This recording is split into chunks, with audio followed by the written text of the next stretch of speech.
चलिए अब खबरें विस्तार से, जहां नोएडा के सेक्टर 32A ग्राउंड में भीषण आग लग गई है। देखते ही देखते आग ने विकराल रूप ले लिया है, जिसके बाद आसमान में काले बादल छा गए हैं। थाना सेक्टर 24 क्षेत्र की पूरी घटना है। फायर ब्रिगेड की गाड़ियों ने कड़ी मशक्कत के बाद आग पर आखिरकार काबू पा ही लिया है। ये तस्वीर आपको दिखा रहे हैं, जहां कूड़े के ढेर में ये भीषण आग लगी है और इसके धुएं से लोग बहुत ज्यादा परेशान हो रहे हैं। दमकल विभाग की कई गाड़ियां यहां पर मौजूद रही, आग को बुझाने का प्रयास किया जा रहा है लगातार। और यहां पर ये ग्राउंड है, इस ग्राउंड में भीषण आग लगी है। सेक्टर 32A ग्राउंड में ये आग लगी है। नोएडा की तस्वीर आपको दिखा रहे हैं, जहां ये भीषण आग लगी है, जिसके बाद फायर ब्रिगेड की कई सारी गाड़ियां मौके पर पहुंची और आग को बुझाने का प्रयास लगातार किया जा रहा है।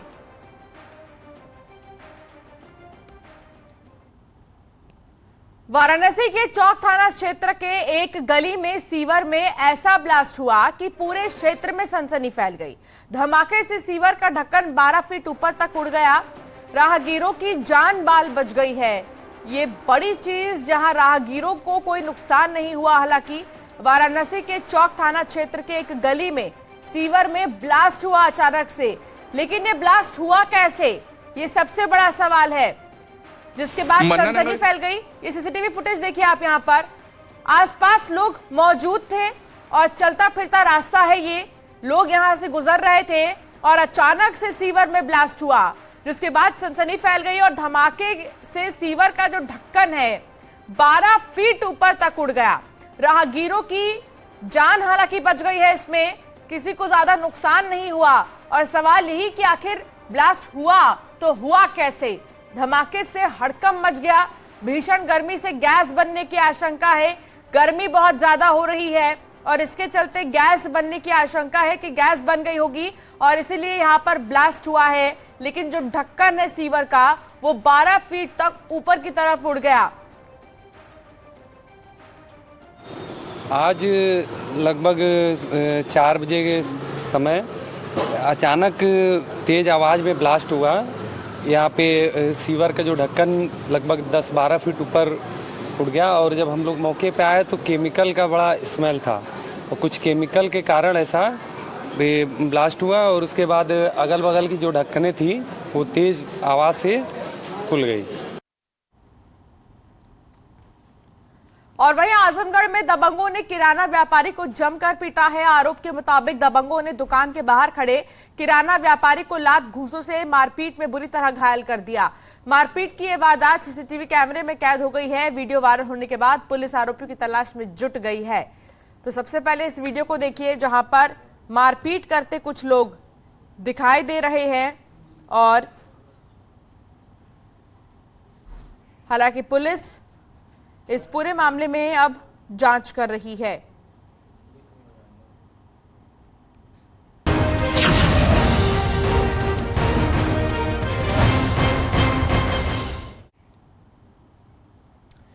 कल ग्रेटर नोएडा स्थित एक यूनिवर्सिटी से दिल दहला देने वाली वारदात सामने आई थी। यहां की एक छात्र ने अपने ही साथ पढ़ने वाली छात्रा की गोली मारकर बेरहमी से हत्या कर दी और फिर खुद को भी मौत के घाट उतार दिया।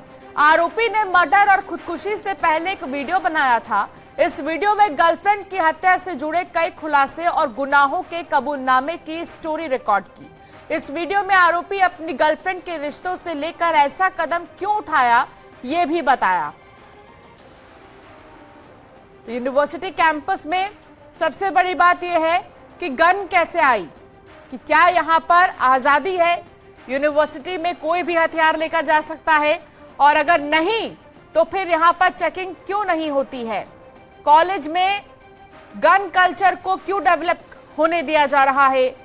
और ऐसे में कई सवाल अभी भी खड़े हो रहे हैं। लव के नाम पर कॉलेज में इस तरीके की वारदात को अंजाम दिया गया। न्यूज़ 18 के पास कबूलनामे का वीडियो भी है, एक्सक्लूसिव वीडियो। कुछ टाइम बहुत अच्छा चला, बहुत बढ़िया चला, सब कुछ हमारे दोनों के अंडरस्टैंडिंग के हिसाब से चलता था। मुझे लगा सब कुछ अच्छा चल रहा है, बहुत अच्छा चल रहा है, बढ़िया है। हमें लगता था कि बहुत अच्छी अंडरस्टैंडिंग है, बट ऐसा था नहीं, रियलिटी कुछ और ही थी। लास्ट ईयर जब मेरे अंकल की डेथ हुई तो मैं अपने बर्थडे पे घर गया हुआ था, एंड देन वो यहीं पे रुकी हुई थी। She started cheating on me from then onwards. वो भी किसके साथ? एक मैस वर्कर के साथ जिसका नाम था आशुतोष पांडे। इसने कुछ पता नहीं चलने दिया बिल्कुल भी। जब मैं सो जाता था रात में, उसके बाद उससे मिलने जाती थी। VH के पीछे कैमरा चेक करवा सकते हैं आप। जब मैं सो जाता था उसके बाद ही उस पर कॉल पे मैसेज पे बात करती थी, और जब मुझसे मिलने आती थी सब कुछ डिलीट करके आती थी। वो मुझे कैसे पता चला? पूरे 1 साल तक इसने चीट किया मुझे। लोगों की लाइफ में आती रहे, कनेक्ट होती रहे, फिर जब अपना मन भर जाए छोड़ती रहे। किसी न किसी को तो सज़ा देनी पड़ेगी ना, किसी न किसी को तो पनिशमेंट देनी पड़ेगी। मैं ही सही। हाँ, इस चीज़ में मैं मॉन्स्टर, भले से मुझे मॉन्स्टर बोल दो, कुछ सही करने के लिए कई बार कुछ गलत करना पड़ जाता है, तो वही मैं सही करने जा रहा हूँ। इसके पेरेंट्स से भी माफ़ी मांगता हूँ हाथ जोड़ के कि आपके, बस यही बोलता हूँ कि आपकी लड़की कहलाने लायक नहीं है, वो इंसान कहलाने लायक नहीं है। और अपने पेरेंट्स से भी यही बोलता हूँ, प्लीज़ हो सके तो मुझे माफ़ कर देना। आपके लड़के ने सच्चे दिल से एक लड़के को प्यार किया था, एक इंसान की कदर की, कभी किसी के साथ गलत नहीं किया, बहुत मेहनत की लाइफ, तो उसके साथ बहुत गलत हुआ। और वहीं एसीएस अमित मोहन प्रसाद समेत 5 के खिलाफ लोकायुक्त की जांच शुरू हो गई है। अपर मुख्य सचिव अमित मोहन प्रसाद, सचिव प्रांजल यादव, संयुक्त सचिव प्रणेश चंद्र शुक्ला, सचिव चंदन रावत, अपर निदेशक VK सिंह के खिलाफ जांच होगी। अफसरों पर अपनी चहेते फर्म को फायर फाइटिंग का टेंडर देने का आरोप है। 4 आरोपी अफसर उस समय चिकित्सा, स्वास्थ्य और परिवार कल्याण विभाग में तैनात थे। एक अफसर महानिदेशक चिकित्सा और स्वास्थ्य सेवाएं में तैनात थे। 5 अफसरों के खिलाफ 2021 में लोकायुक्त में केस दाखिल किया गया था। तो इस पूरे मामले में 2021 में केस दर्ज की गई थी और 5 अफसर के खिलाफ जो जांच है वो जारी रहेगी। अमित मोहन प्रसाद, जिन्हें आपने कई बार यूपी सरकार की तरफ से प्रेस कॉन्फ्रेंस करते देखा होगा, ये वही हैं। और बाकी तमाम जो अफसर हैं वो अलग अलग विभागों में थे। चहेते फर्म को फायदा पहुंचाने का इन लोगों पर आरोप है, जिसको लेकर अब जांच होगी।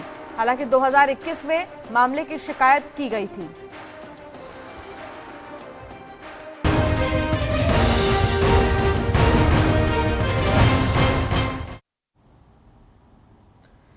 यूपी में आज भी बीजेपी की बैठकों का दौर जारी रहेगा। आज लखनऊ में अवध क्षेत्र की बैठक होगी। इस मीटिंग में संगठन महामंत्री मौजूद रहेंगे। ये मीटिंग सुबह 11 बजे शुरू होगी। दूसरी बैठक कानपुर में होगी। बुंदेलखंड क्षेत्रीय कार्य समिति की बैठक कानपुर में होनी है। प्रदेश अध्यक्ष भूपेंद्र चौधरी इस बैठक की अध्यक्षता करेंगे। बैठक में विधायक, सांसद, जिला अध्यक्ष और पार्टी पदाधिकारी शामिल होंगे। ये भी बता दें कि बीजेपी के 6 संगठनात्मक क्षेत्रों की क्षेत्रीय कार्य समिति की बैठक 17 से 19 मई तक होनी है। इस बैठक में आगामी लोकसभा चुनावों की शुरुआती तैयारी से लेकर मोदी सरकार के 9 साल का कार्यकाल पूरा होने के अवसर पर होने वाले कार्यक्रमों की रूपरेखा पर मंथन होगा। तो आज भी बैठकें होंगी। लखनऊ में, कानपुर में बैठकें होंगी। अवध को लेकर कानपुर में बैठक होगी, तो लखनऊ में बुंदेलखंड के इलाकों को लेकर बैठकें होंगी। तो दोनों ही बैठकों को अगर देखा जाए मिशन 2024 के मद्देनजर तो बेहद अहम है। लखनऊ से राजीव सिंह हमारे संवाददाता हमारे साथ जुड़ गए हैं और कानपुर से ओम बाबू मिश्रा हमारे साथ जुड़ गए हैं। लेकिन सबसे पहले कानपुर में ओम बाबू, अवध की जितने भी क्षेत्र आते हैं उनको लेकर चर्चा होनी है। यूपी को कुछ भागों में डिवाइड किया गया है बीजेपी की तरफ से, जहां हर जिले को लेकर, हर क्षेत्र को लेकर बैठकें हो रही है मिशन 2024 के नजर। कानपुर में होने वाली बैठक कितनी खास होगी?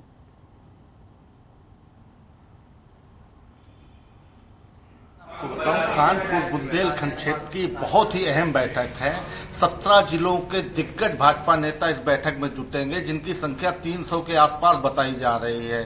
यहाँ पर भाजपा के 10 में 10 लोकसभा सीटें हैं, जिनमें से 10 सांसद भाजपा ने पिछली बार 2019 के लोकसभा चुनाव में जीते हुए थे और 52 विधानसभा क्षेत्रों में से 40 विधायक भाजपा के चुने हुए हैं। इस बैठक में सभी सांसदों, विधायकों, केंद्रीय मंत्री साध्वी निरंजन ज्योति तथा भानु प्रताप वर्मा केंद्रीय मंत्री, इनको सबको आमंत्रित किया गया है और निश्चित तौर पर इस बैठक को देखा जा रहा है कि आगामी लोकसभा चुनाव 2024 की तैयारियों को लेकर यह बैठक बुलाई गई है, जिसमें सभी पदाधिकारियों से राय मशवरा किया जाएगा और संगठन की खामियों के बारे में भी जानकारी ली जाएगी। 11 बजे के आसपास प्रदेश अध्यक्ष भूपेंद्र चौधरी इस ही हाल में पहुंचेंगे। मंदाकिनी रॉयल के हाल में तैयारियां पूरी कर ली गई हैं और दिग्गजों का आना जाना भी शुरू हो गया है और इस हाल में ही कानपुर समेत 17 जिलों के जनप्रतिनिधि भाजपा के तथा यहाँ के पदाधिकारी जुटेंगे और महत्वपूर्ण बिंदुओं पर चर्चा की जाएगी। सूत्रों का कहना है कि इसी बैठक से 2024 के लोकसभा चुनाव का शंखनाद कर दिया जाएगा और सभी पदाधिकारियों को जिम्मेदारी सौंप दी जाएगी। वह अपने अपने क्षेत्र में जाकर भाजपा को मजबूत करने का प्रयास करें और जो मौजूदा केंद्र सरकार की योजनाएं चल रही हैं, उनका फीडबैक भी इन पदाधिकारियों से लिया जाएगा। तो इस बैठक को बहुत ही अहम माना जा रहा है और तैयारियां भी पूरी कर ली गई हैं। जी, बहुत शुक्रिया ओम, आप बने रहिए हमारे साथ, आगे भी आपसे जानकारी लेंगे। राजीव भी हमारे साथ जुड़े हैं। राजीव, लखनऊ में बुंदेलखंड को लेकर जो है रणनीति तैयार की जाएगी, कितनी महत्वपूर्ण होगी बैठक? देखिए, यूपी नगर निकाय चुनाव में मिली बड़ी जीत के बाद अब भारतीय जनता पार्टी मिशन 2024 की तैयारियों में युद्ध स्तर पर जुट गई है, जिसके तहत आज कानपुर में, जहां कानपुर बुंदेलखंड क्षेत्र से जुड़े जिलों की बैठक होगी, वहीं राजधानी लखनऊ में अवध क्षेत्र से जुड़े जो जिले हैं करीब 1.5 दर्जन से अधिक, उनकी बैठक होगी। इनमें तमाम जो क्षेत्रीय कार्य समिति के पदाधिकारी हैं वो मौजूद रहेंगे, सभी विधायक, सांसद और जो मंत्रीगण हैं वो भी मौजूद रहेंगे। ये बैठक राजधानी लखनऊ में उत्तर प्रदेश के संगठन महामंत्री धर्मपाल सिंह की मौजूदगी में शुरू की जाएगी, उनकी अध्यक्षता में होगी। जबकि कानपुर की जो बैठक है वो बीजेपी प्रदेश अध्यक्ष भूपेंद्र चौधरी के नेतृत्व में शुरू होगी। ये जो बैठक है ये 2024 के चुनाव में जो यूपी में 80 लोकसभा सीटों में से 80 लोकसभा सीटें जीतने का लक्ष्य रखा गया है, उसको हासिल करने के लिए ये बैठकें की जा रही हैं। उसका रोड मैप तैयार किया जा रहा है, क्योंकि आगामी 30 मई को ही मोदी सरकार के 9 वर्ष पूरे हो रहे हैं। ऐसे में 30 मई से 30 जून तक उत्तर प्रदेश में महासंपर्क अभियान चलाया जाना है, जिसके चलते बीजेपी घर घर जाकर लोगों से संपर्क करेगी और उनको पार्टी से जोड़ने का प्रयास करेगी। योगी मोदी सरकार की जो तमाम योजनाओं के उपलब्धियां हैं उनको जन जन तक पहुंचाएगी और जो संगठन है बूथ स्तर तक उसको मजबूत करेगी, ताकि जो लक्ष्य 80 में से 80 सीट हासिल करने का है उसे पूरा किया जा सके। बिल्कुल, देखिए बहुत बड़ा लक्ष्य रखा गया है यहाँ पर और इन्हीं लक्ष्यों को जो है पूरा करने के लिए बीजेपी रणनीति तैयार कर रही है। बहुत शुक्रिया राजीव, आपका भी बहुत शुक्रिया ओम बाबू, आपका भी। लखीमपुर खीरी के प्रभात गुप्ता हत्याकांड में सरकार की अपील पर आज फैसला आएगा। हाईकोर्ट की लखनऊ बेंच फैसला सुनाएगी। इस मामले में केंद्रीय गृह राज्य मंत्री अजय मिश्रा टेनी पर आरोप है। बता दें कि 2002 में प्रभात गुप्ता की हत्या हुई थी। लोअर कोर्ट के फैसले के खिलाफ हाईकोर्ट में मामला चल रहा था। कोर्ट ने इस मामले में अपना फैसला रिजर्व रखा है।